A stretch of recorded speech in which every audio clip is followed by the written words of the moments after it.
marketing, entrepreneurship, and all things small business.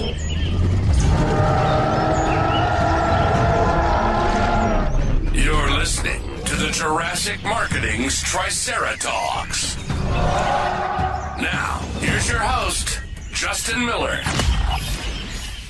Okay, we are here. We have a guest today, and this falls in the all three categories: marketing, entrepreneurship. It does. Yeah. We got the trifecta today. I have Jeff Greenfield joining us, and thank you first off, Jeff. We love it when we have guests. Otherwise, it's Kevin and I talking to ourselves, which is, thrilling for a while, but not on episode, I don't know, we're at 80, 90.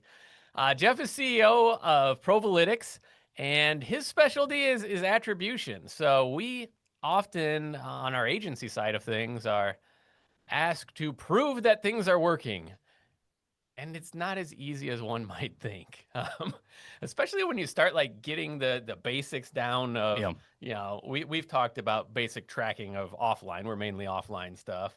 And you can't start that conversation without talking about hurdles and things that are going to screw up everything we just taught. So Jeff, welcome. I'm hoping you can provide insights and solutions to some of the challenges, or at least let people know what landmines they're going to face here as they start putting ad dollars behind stuff and trying to make stuff work. So Jeff, welcome.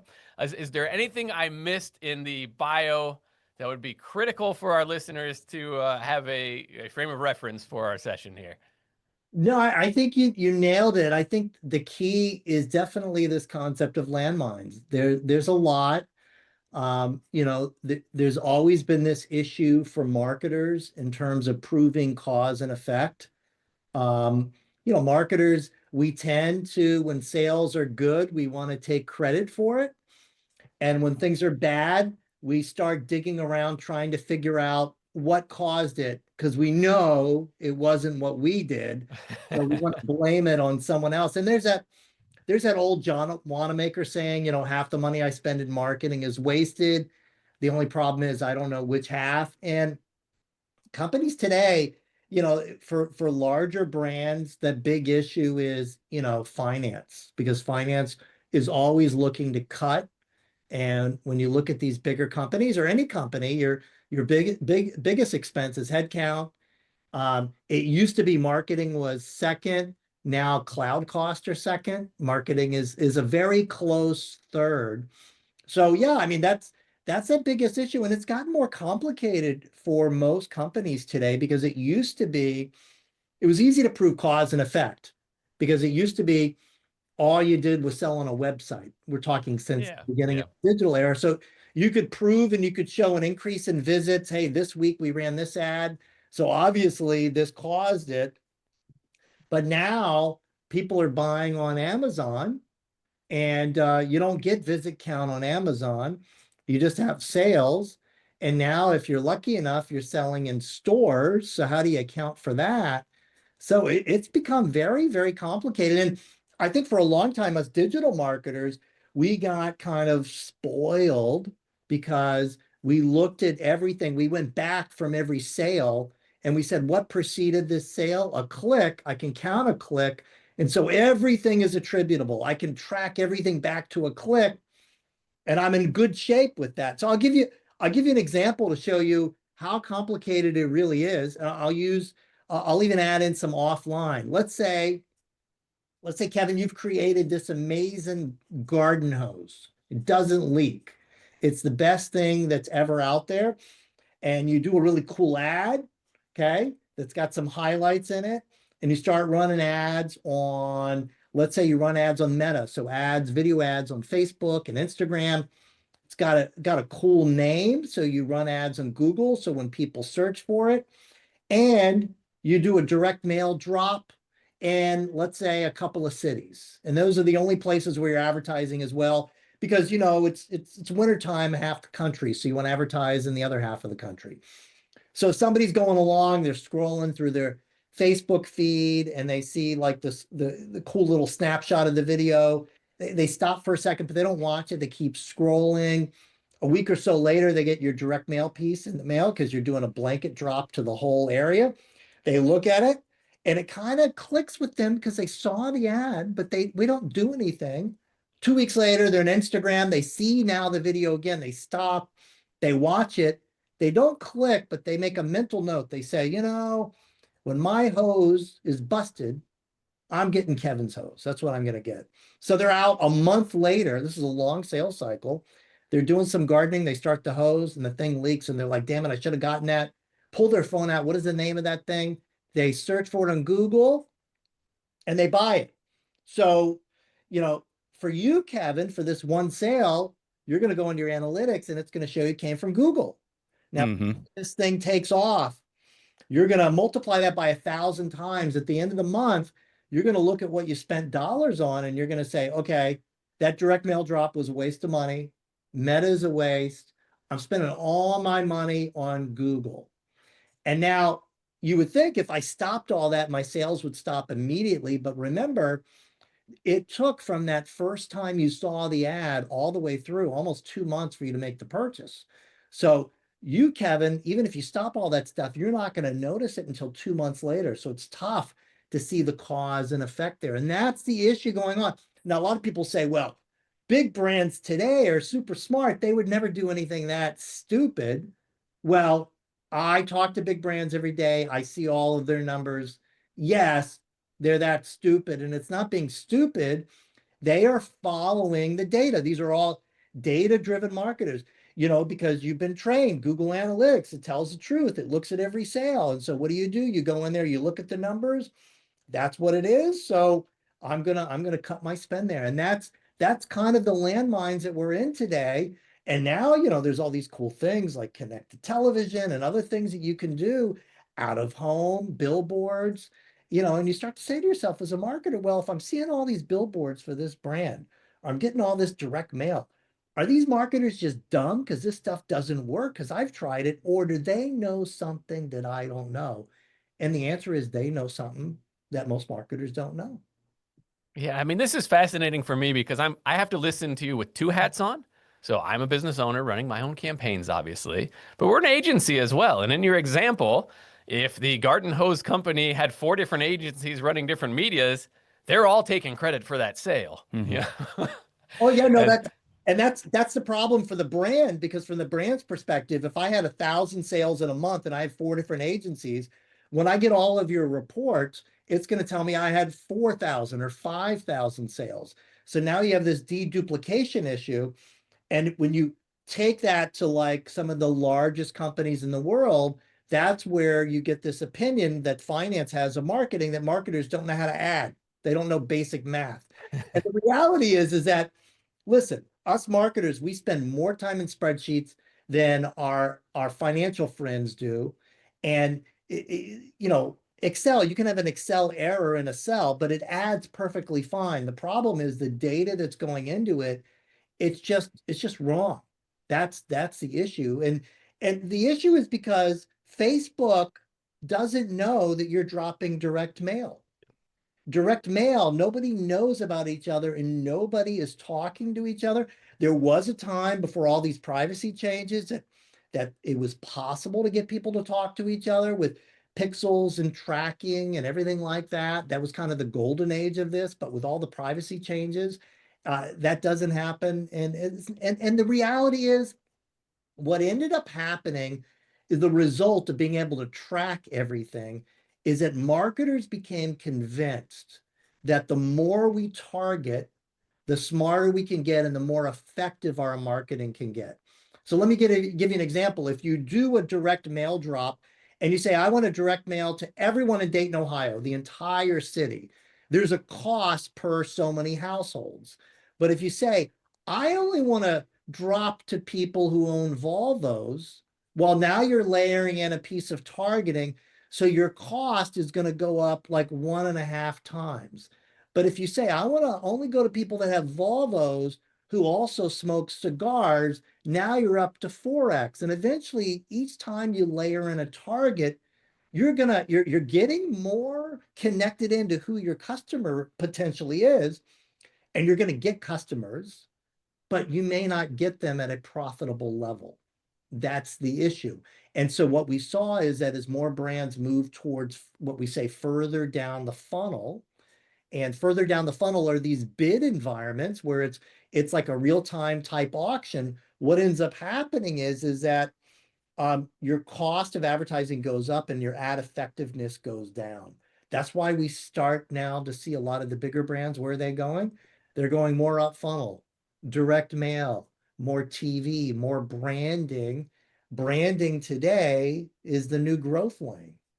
Well, look, I mean, on like the offline side, yeah, we can live a little more isolated from the issue, but still, we have clients that depend on counting in some channel bleed to make the number work. So, yeah, you mail something, they either called the number or went to the QR code or whatever, it didn't, right? But no, not really. They got it and Googled the company, right? So we have the same problem, even though we try and exist in a silo, which is, so there's definitely a problem out there. The other thing is from the consumer side, maybe I like the privacy stuff, right? And we're still, the US is probably more lax than most on it, but just the iPhone in my pocket, every time I get on some Wi-Fi, it's like, okay, we're on private relay and we're going to hide as much stuff as we can. So the problem compounds, right?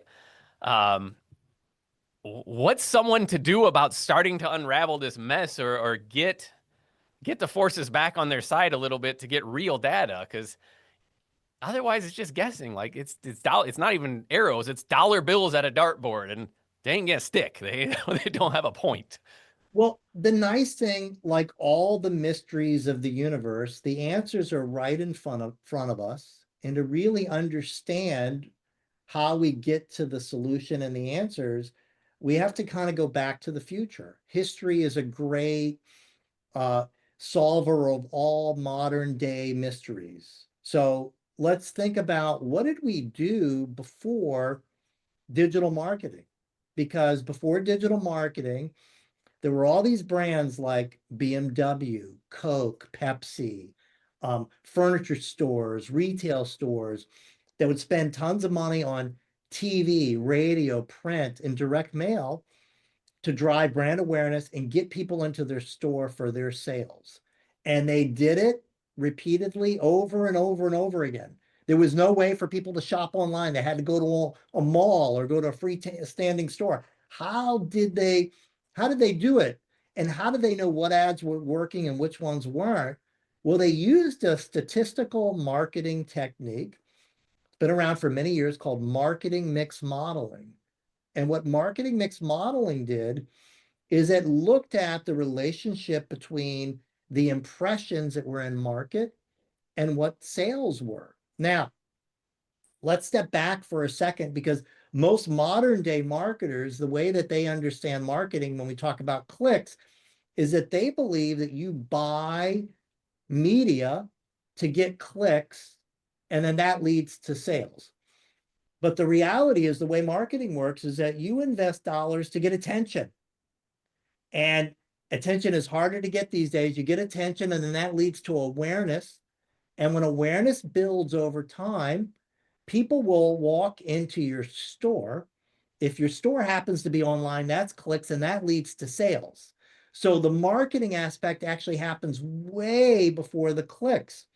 And so what we used to do before there was digital marketing is we would measure at that attention space, which is media impressions. Now, here's the craziest thing, is that the answers are in front of everyone. You don't have to do marketing mix modeling. That's the ultimate to figure this out. But you don't have to do that. Every business owner and entrepreneur out there, every agency for every single one of their clients has a Google sheet in their Google Drive that's got every single day the dollars were spent. And behind it are other sheets with the breakdown. It's got all the clicks, what they spent, the campaign, cost per click, cost per sale, all of that stuff. And when you downloaded this sheet, you ignored the column that I would call is the attention column, because you didn't know what to do with it. And that column is called impressions. And so I'm relabeling it now, though. I'm relabeling impressions to attention. exactly. So all you need to do is take like a year's worth of your data, or however much you have, go back and re-download those and start with the date. You want it on a daily basis. Have your impressions, your attention column, your clicks, your sales, your orders, your leads, whatever it is, and then create a graph of impressions. And remember, that first impression in the hose example we gave was someone scrolling through Facebook. It got their attention. And then it was a while later until something happened. Then overlay with that clicks. Now, don't look at days where impressions were high and clicks were high that same day. You're not interested in that. You're interested in more of that longer term impact. So you want to go back a bit further and then overlay whatever your KPIs or conversions are on top of it. And then stand back, pan the camera back and try to look at the big picture. Look for like a jump in impressions on a particular day that led over time and start to look at the patterns. And then the real simple thing is go into that day, see what you did that was different and do more of that stuff. It's really simple, but you have to give media time to have an impact. You cannot expect to turn it on and anticipate it's going to have an impact today or tomorrow. It needs time to bake like a cake. And that's one of the biggest things we see is most folks are turning campaigns off before they've had time to have the true impact. Yeah, and I just sensed the hardcore direct response guys, like the hair standing up. They're like, but I can't deposit impressions. I can't deposit likes. I can hear it right now. That's true, you can't, but that's what drives things. In the DR space, where I spent a lot of time in my earlier years, when we used to track all of our direct response TV with unique telephone numbers, you could see it if you were sitting in the call center. The calls would come in the second the ad started running, and then the ad was off, and you would see it slow down. And then that same phone number 10 minutes later, we get a bunch of calls. And a couple of days later, even a week later, and in DR, we used to call this drag, okay? That's the impact that we're talking about, because when you add up all of the drag from every single ad, in many instances, it's actually more than that immediate impact from the ad, especially in today's very scattered media environment. And this drag is not just on things like direct mail and TV or radio, but it's everything. It's on Facebook, it's on search, it's on all media. So you have to account for it. Yeah, again, I'm putting both hats on, and you're preaching to the choir here about this, because this is you need to run your campaign consistently. And when you shut it off, you're still going to have stuff coming in for 6, 9, 12 months. Direct mail in particular sits a long time. Now, you don't want to gamble your entire math on that, but yeah, we see things like a year later pop on the tracking number where something sat around. So I hear you, and it does pose, then the challenge is I philosophically understand it has that. How can I account for it though? And how do I make the bean counters happy to go along the journey of marketing here? Yeah, for that, it's, there's that old thing, you can't, it's very difficult to grade your own homework. Um, some people call it, you can't have the fox guard the hen house type of thing. Sometimes, depending upon the size of the campaign, you have to look outside for independent measurement, uh, which is what companies like we do at ProvaLytics. We provide you kind of that independent third party. We don't have a horse in the race, if you will. But I think on at a minimum level, you want to get off that click and start looking at things from a deeper perspective, because if you're a DR marketer, what you actually have the opportunity to do here is to make some very small shifts in a current media plan, and all of a sudden have your client go, what did you do? All of a sudden things have changed. Sales are up 25%. What did you do different? And it's like, oh, I let something run longer than we normally would because I saw this kind of lagged impact from it. That drag, by the way, is a real impact. If you want to read up on it, it's called advertising ad stock. There's a great Wikipedia article. I know most DR marketers will read it and within the third line will fall asleep, but type of thing you can send to your client. There's also another impact out there as well too, which is harder to measure, called synergies. The idea behind that is that when you run direct mail and you overlay that with some programmatic or some CTV, it's a 1 + 1 = 7 impact. And what we have to look at is we're living in this world today where somebody comes through the door as a new customer and, you say to them, how did you hear about us? Oh, I saw your ad on YouTube. Well, guess what? You know, maybe they got a piece of direct mail. Maybe they also saw 5 TV ads. We don't know. Nobody knows. Facebook knows all the ads they deliver. The CTV providers know that, but like I said in the beginning, nobody's talking to each other. So it's this cumulative effect of all this media together. And the experts and the researchers saying that the synergy impact can be upwards of a 20% impact on top of things as well. So that's huge. And platforms like ours, we also look at that synergistic effect because we want to account for it, because we want to give, media the credit that it's actually due. Okay, so now you've piqued my like grad school stats class brain, and it's painful. I don't want to go there. So I think we've danced around the solutions you provide a little bit. Let's directly talk about them because you set it up directly to solve these problems, and I know you're incorporating as much technological advance as you can right now. So let's jump into your solution a little bit and tell me. First off, target, so we have the frame on who this serves. We kind of talked about the problem, but let's talk about how you're overcoming some of these hurdles.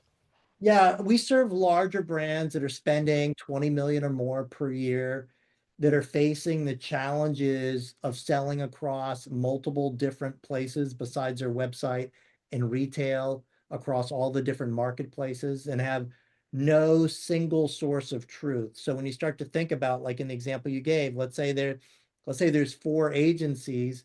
Each agency is looking at the platform metrics, and then internally they're looking at other metrics. So as a CMO, I've got 25 or 30 different versions of what's actually going on in the business. And I have no idea how to figure out my budget because I've got a team that's focused on the website, team that's focused on Amazon, Walmart, and a separate retail team. And then I've got this separate like organic marketing team. And how do I figure out what's working? And then because you've got these halo effects, the more dollars you spend to drive people to the website, some people are going to go to Amazon. And then you start advertising on Amazon, some people are going to go back to the website. Walmart advertising drives people to Target. I mean, it's all over the place. So it's impossible to figure out all this stuff. We bring together all of that data and provide a true single source of truth. And then we align the team across all of the different agencies to start using this data set to optimize so that they can actually walk into finance and say, hey, we've got our numbers straight. And then they can walk out like they're on a game show with one of those big checks because they get their budget, which is very, very cool. But we also align the teams where most organizations are set up where retail media is completely separate. So what if it turns out that the best thing for the brand is for the website team to give an extra $500,000 a month to retail media? That's like unheard of in today's world. You would never, that's a whole different division, different bosses. We work with the organization so that change can happen because at the end of the day, the company wants to make more money. And there's so much waste that's going on right now. So we enable them to kind of figure out what's working. The cool thing is just like I said earlier about Back to the Future, the techniques we use are nothing new. It's the computing power that's new. We use a combination of what's called Bayesian, which is actually a formula that was created in the 1700s by a preacher. And we combine that with a technique out of where you guys are from, University of Chicago, from the early 60s called seemingly unrelated regressions that allows us to solve all of these complicated equations all at once so that our equations and our solutions mimic this messy marketing world that we live in today. And it allows us to take into account the things that we don't know what's going on. There's a lot of stuff that we can't explain in marketing. And so we account for that in the models. We kind of say, hey, we don't know what we don't know. So we build that in as equation into our marketing. Nice. Make the unknown known. Sounds simple, is not. No. So thankfully, if we account for it, then we're not going to overvalue or more importantly, undervalue the impact of marketing. That's what's important. Yeah, and I could see errors on both sides, some for survival's sake and some out of just not knowing better. That's So, right. Jeff, if people want to reach out to your company, what's the best way for them to do so? Well, they can check us out on ProvaLytics.com. The best way to get there is go to GetProva, that's GetProva.com, or they can find me on LinkedIn as well. Perfect. And we will put that in the show notes. Is there anything I should have asked you that I didn't ask you? This is knowing the unknown. See, I stuck with the theme here. Covered it all. The only thing you didn't ask is, what did I do before this that the listeners would find interesting? Oh, let's hear it. Let's hear it. I was a magician. Doesn't that make sense? Oh, see, now you're interested. Yeah. Yeah. Now you're interested. And I was a stage hypnotist for a while. So Oh, there you go. there you go. We all land in this marketing realm. There's a Yeah. lot of performers of one type or another in the marketing realm. Jeff, thank you for your time today. We're going to close out. We have more episodes coming up, and this is kind of a theme for December here is tracking and proving things out. And I think we have a great episode next for you next week. But again, thank you. And listeners, subscribe, like, share. Let's get this one out there. Thanks for listening to the Triceratops podcast. Be sure to subscribe and leave your comments. For more information on how Jurassic Marketing Direct Mail can help grow your business, visit JurassicMarketing.com.